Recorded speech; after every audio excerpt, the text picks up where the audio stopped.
بھارت کی ہٹ دھرمی برقرار، پاک بھارت کشیدگی کم کرنے کے لیے امریکہ کی ثالثی قبول کرنے سے پھر انکار۔ بھارتی سیکرٹری خارجہ وکرم مسری نے کہا کہ امریکی صدر اور بھارتی وزیر اعظم کے درمیان ٹیلی فون پر بات ہوئی۔ مودی نے ٹرمپ سے کہا بھارت پاکستان سے تنازع پر نہ تیسرے فریق کی ثالثی قبول کرتا ہے نہ کرے گا۔ اس وقت کسی قسم کے مذاکرات یا ثالثی کی کوئی کوشش کی گنجائش نہیں۔ جنگ بند کرنے کی بات چیت بھارت اور پاکستان کے درمیان براہ راست فوجی چینلز کے ذریعے ہوئی۔ وائٹ ہاؤس نے دونوں رہنماؤں کے درمیان بات چیت پر کوئی بیان نہیں دیا۔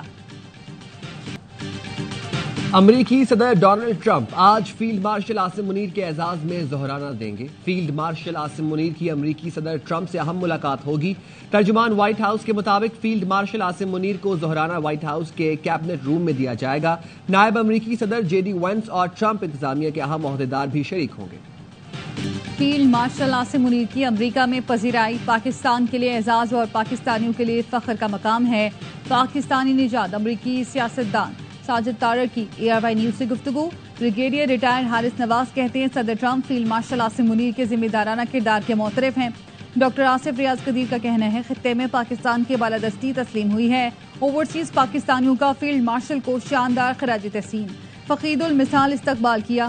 واشنگٹن میں ڈیجیٹل ٹرک کے ذریعے افواج پاکستان کی قربانیوں اور بے مثال خدمات کو اجاگر کیا گیا۔ صدر ٹرمپ کشمیر پر ثالثی میں مدد کے لیے تیار ہیں، وہ امن کے لیے پیشکش کر چکے ہیں۔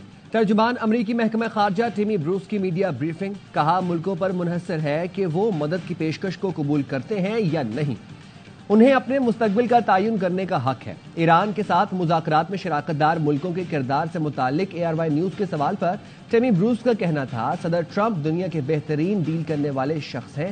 مشرق وسطی کے شراکت دار ممالک ہمارے ارادوں اور مقاصد کو سمجھتے ہیں۔ خدشات کے باوجود ٹرمپ ایران کے ساتھ جوہری معاہدے کی کوشش کر رہے ہیں۔ پاسداران انقلاب کا اسرائیلی فضائی حدود پر کنٹرول حاصل کرنے کا دعویٰ، کہا فتح 1 میزائل اسرائیلی دفاعی نظام کے خاتمے کا آغاز ہے۔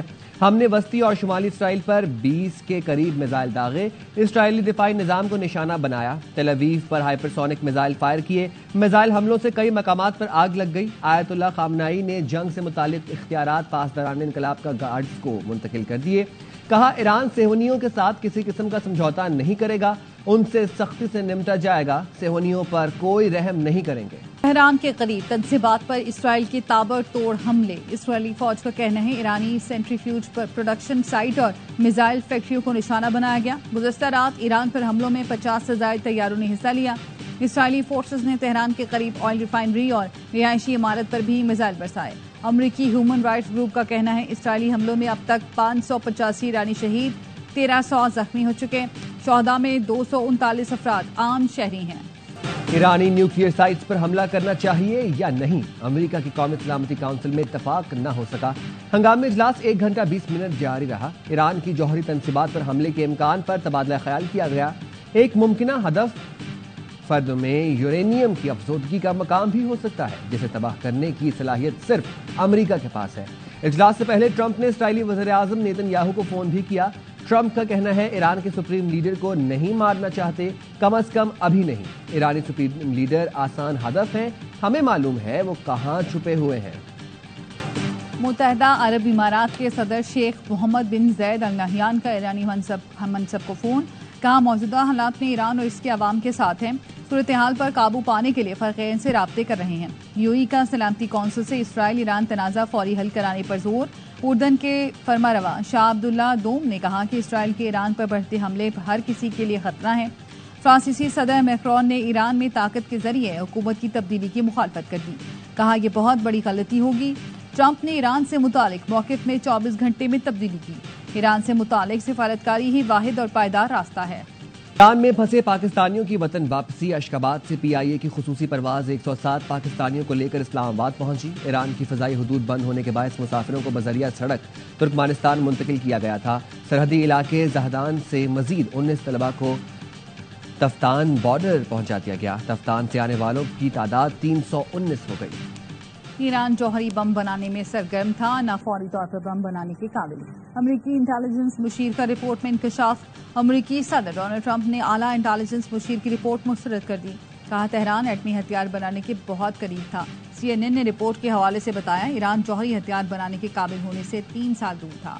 AIA کا کہنا ہے کہ ایران کے پاس جوہری ہتھیار کے لیے درکار افزودہ یورینیم کی مطلوبہ مقدار موجود ہے، لیکن اب تک اسے ہتھیار کی شکل دینے کی سمت کوئی واضح قدم نہیں اٹھایا۔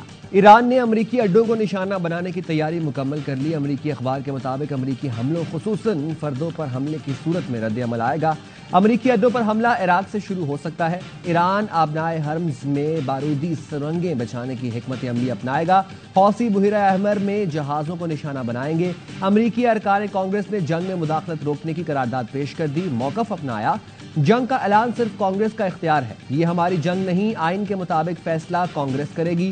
مشرق وسطی کی ایک اور تباہ کن جنگ میں نہیں گھسیٹا جانا چاہیے۔ بین الاقوامی مارکیٹ میں خام تیل کی قیمتیں مزید 4% بڑھ گئیں۔ رائٹرز کا کہنا ہے لندن برینٹ خام تیل $76.71 فی بیرل، جبکہ ویسٹ ٹیکسس خام تیل $75.19 فی بیرل پر پہنچ گیا۔ ایران اسرائیل جنگ خام تیل کی سپلائی میں بڑی رکاوٹ بن رہی ہے، جس سے دنیا میں تیل کی سپلائی متاثر ہونا شروع ہو گئی ہے۔ رہائش کے اعتبار سے کراچی دنیا کا چوتھا بدترین شہر قرار۔ اکانومسٹ انٹیلیجنس یونٹ نے گلوبل سروے جاری کر دیا۔ دنیا کے 173 شہروں میں سے کراچی کا 170واں نمبر ہونے کا مطلب یہ ہے کہ کراچی ڈھاکہ، طرابلس اور جنگ سے تباہ حال دمشق سے کچھ ہی بہتر ہے۔ رینکنگ کے لیے انفراسٹرکچر، صحت، تعلیم جیسے 5 شعبوں کی کارکردگی کو معیار بنایا گیا ہے۔ سپریم کورٹ میں ججز ٹرانسفر کیس کی سماعت کل تک ملتوی۔ جسٹس محمد علی مظہر نے ریمارکس دیے، ہو سکتا ہے کل ہی مختصر حکم نامہ جاری ہو جائے۔ جسٹس نعیم اختر افغان نے کہا ذوالفقار بھٹو کیس میں ججز وکلا کو کہتے رہے جلدی دلائل مکمل کر لیں، تاخیر نہ کریں۔ وکلا کے طویل دلائل کے سبب کیس تاخیر کا شکار ہوتا رہا، یوں ججز ریٹائر ہونے کے سبب ججز کی کمپوزیشن ہی تبدیل ہو گئی۔ صدر مملکت آصف علی زرداری سے وزیر اعظم شہباز شریف کی ملاقات، سیاسی اور معاشی صورتحال پر گفتگو۔ وزیر اعظم نے متحدہ عرب امارات کے دورے اور وفاقی بجٹ سے متعلق آگاہ کیا۔ صدر مملکت نے کہا بجٹ میں کم آمدنی والے طبقوں کی فلاح و بہبود کو ترجیح دی جائے، تنخواہ دار، پینشنرز، مزدور اور غریبوں کے لیے مؤثر اقدامات کی ضرورت ہے۔ صدر آصف علی زرداری کا ایئر ہیڈ کوارٹرز کا دورہ، پاک فضائیہ کے چاق و چوبند دستے نے گارڈ آف آنر پیش کیا۔ صدر مملکت کی سربراہ پاک فضائیہ سے ملاقات، air chief marshal Zaheer Ahmed Babar Sidhu کی پاک فضائیہ کی آپریشنل حکمت عملی پر بریفنگ۔ صدر کو بتایا گیا بھارت کے ساتھ کشیدگی میں پاک فضائیہ کی کامیابی اعلیٰ تربیت کا نتیجہ ہے۔ پاک فضائیہ نے اپنی تاریخ میں پہلی مرتبہ فل اسپیکٹرم آپریشنز کیے۔ جدید اور انقلابی ٹیکنالوجیز کے تصوراتی استعمال نے فتح میں اہم کردار ادا کیا۔ صدر نے پاکستان کی خود مختاری اور سرحدوں کے دفاع میں فضائیہ کے فیصلہ کن کردار کو سراہا۔ صدر مملکت نے کہا ایئر چیف کی مدبرانہ قیادت نے پاک فضائیہ کو جدید ٹیکنالوجی سے لیس کیا۔ پاکستانی افواج کی جرری اور دور اندیش قیادت نے بھارتی جارحیت کا زبردست جواب دیا۔ کراچی کے راشد منہاس روڈ پر شاپنگ مال میں لگنے والی آگ بجھا دی گئی، 250 سے زائد کانیں جل گئیں۔ ریسکیو انچارج کا کہنا ہے کنٹرول روم میں دھماکے سے چنگاری نکلی تو اسے نظر انداز کیا گیا۔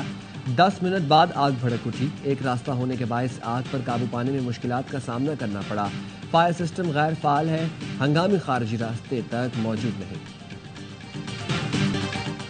غزہ کی صورتحال انسانی بحران نہیں، انسانیت کا زوال ہے اور عالمی ضمیر پر دھبا ہے۔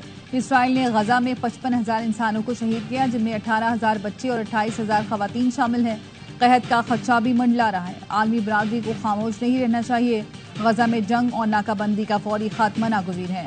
پاکستان فلسطینی ریاست کے قیام کی مکمل حمایت کرتا ہے، جس کا دارالحکومت القدس الشریف ہونا چاہیے۔ فلسطین کی صورتحال پر جنرل اسمبلی کے ہنگامی اجلاس سے پاکستان کے مستقل نمائندہ عاصم افتخار احمد کا خطاب۔ غزہ پر اسرائیل کے حملے جاری، 24 گھنٹے میں مزید 89 فلسطینی شہید، شہداء میں وہ 70 فلسطینی بھی شامل ہیں جن پر خان یونس میں امداد کے انتظار کے دوران گولیاں برسائی گئی تھیں۔ جیکب آباد کے تھانہ صدر کی حدود میں ریلوے ٹریک پر دھماکہ، 360 فٹ ٹریک تباہ۔ دھماکے کی جگہ گہرا گڑھا پڑ گیا، 6 بوگیاں پٹری سے اتر گئیں۔ چاہی کے نواحی علاقے نوکچا میں ریلوے ٹریک کی بحالی کا کام دوسرے روز بھی جاری۔ ٹریک بند ہونے کے باعث کوئٹہ سے تفتان جانے والی مال بردار ٹرینیں راستے میں روکی جا چکی ہیں۔ جام شروع M9 موٹر وے پر تھانہ لونی کوٹ کی حدود میں کوچ اور ٹرالر میں تصادم، ایک مسافر جاں بحق، 12 زخمی۔ حادثہ تیز رفتاری کے باعث اوورٹیک کرتے ہوئے پیش آیا۔ کوچ کراچی سے اوسطا محمد جا رہی تھی۔ بلوچستان کے بجٹ میں ترقیاتی منصوبوں کے لیے خطیر رقم رکھی گئی ہے۔ بجٹ کا کل تخمینہ 1028 ارب روپے ہے۔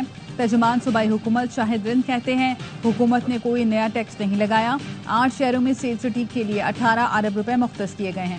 موسمیاتی تبدیلی سے نمٹنے کے لیے 500 ملین روپے رکھے گئے ہیں.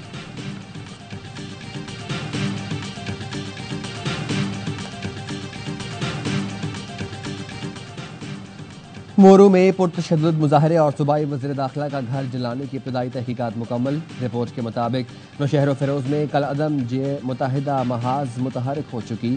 خانہ لغاری کی حدود میں قائم سکول میں ذہن سازی کی جاتی رہی. نہروں سے متعلق احتجاج میں کل عدم جماعت کھل کر سامنے آئی. پولیس مظاہرین کو روکنے میں ناکام رہی. ڈی ایس پی اور ایس ایچ او نے سیکیورٹی کا مکمل بندوبست نہیں کیا تھا.